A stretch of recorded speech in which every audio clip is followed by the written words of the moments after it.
Assalamualaikum warahmatullahi wabarakatuh. Perkenalkan, nama saya Nita Tinasti dengan NIM L0212011035 dari Program Studi Manajemen Sumber Daya Perairan Fakultas Ilmu Kelautan dan Perikanan Universitas Hasanuddin. Di video kali ini saya akan mengangkat satu paper bertemakan limbah plastik dengan judul Kondisi Sampah Mikroplastik di Permukaan Air Laut Sekitar Kupang dan Rote, Provinsi Nusa Tenggara Timur. Mikroplastik merupakan jenis sampah plastik yang berukuran lebih kecil dari 5 mm dan dapat dikelompokkan menjadi dua jenis, yaitu mikroplastik primer dan sekunder. Mikroplastik primer merupakan hasil produksi plastik yang dibuat dalam bentuk mikro, sedangkan untuk mikroplastik sekunder merupakan pecahan bagian atau hasil fragmentasi dari plastik yang lebih besar. Sumber-sumber yang menjadi indikasi produksi sampah dapat berasal dari aktivitas rumah tangga, wisatawan, nelayan, pedagang, industri, dan transportasi. Jenis sampah seperti plastik kemasan dan alat rumah tangga merupakan jenis sampah yang sering dijumpai dalam kehidupan sehari-hari dengan sifat yang sulit untuk didegradasi oleh alam. Salah satu dampak yang ditimbulkan dari mikroplastik yaitu dapat mengkontaminasi segala biota yang ada di laut, seperti pada hewan-hewan bentos maupun ikan pelagis. Di daerah Kupang dan Rote merupakan tempat wisata dan kegiatan nelayan yang mampu menyumbangkan sampah ke perairan laut, sehingga sangat penting bagi kita untuk mengetahui sebaran mikroplastik di daerah tersebut, guna mengedukasi masyarakat mengenai mikroplastik yang ada di laut dan meminimalisir tersebarnya mikroplastik terhadap sumber daya yang ada di perairan tersebut. Penelitian ini bertujuan untuk mengetahui jenis sebaran mikroplastik di Laut Sawu, Provinsi Nusa Tenggara Timur, dan kondisi sebarannya pada 2 musim di Indonesia. Hasil penelitian ini dapat dijadikan sebagai bahan edukasi kepada masyarakat sekitar mengenai sebaran dan bahaya mikroplastik, sehingga keanekaragaman hayati yang ada di Laut Sawu, Nusa Tenggara Timur dapat terjaga dan cemaran sampah mikroplastik akan terminimalisir. Pengambilan data dilakukan pada tanggal 3 sampai 10 Juni 2018 di Laut Sawu, Provinsi Nusa Tenggara Timur. Metode yang digunakan dalam penelitian ini yaitu metode penelitian deskriptif kualitatif yang bertujuan untuk membuat deskripsi atau gambaran faktual dan akurat mengenai fakta-fakta serta hubungan fenomena yang diamati.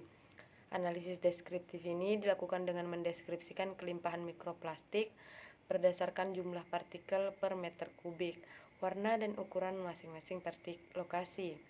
Pengambilan data dilakukan di 12 area di sekitar kota Kupang dan Rote, diantaranya ekowisata mangrove, Selat Kupang, Selat Semau, Pulau Kambing, Oishina, Pantai Oenggae, Perairan Sosandale, Pantai Tiang Bendera, Pantai Nemberala, Pulau Dana, Boa, dan Pulau Oeseli.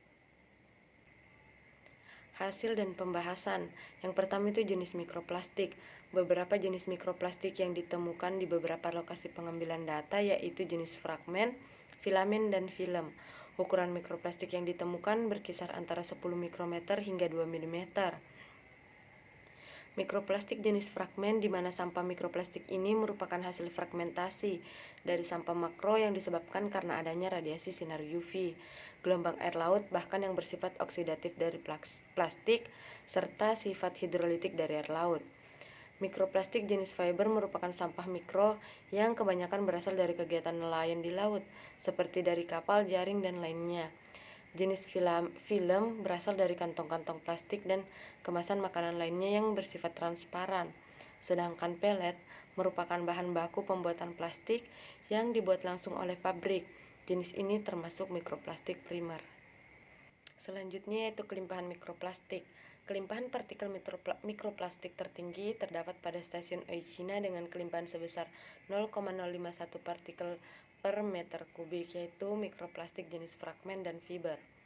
Kelimpahan mikroplastik di ekowisata mangrove sebesar 0,0031 partikel meter kubik, 46% diantaranya adalah fragmen.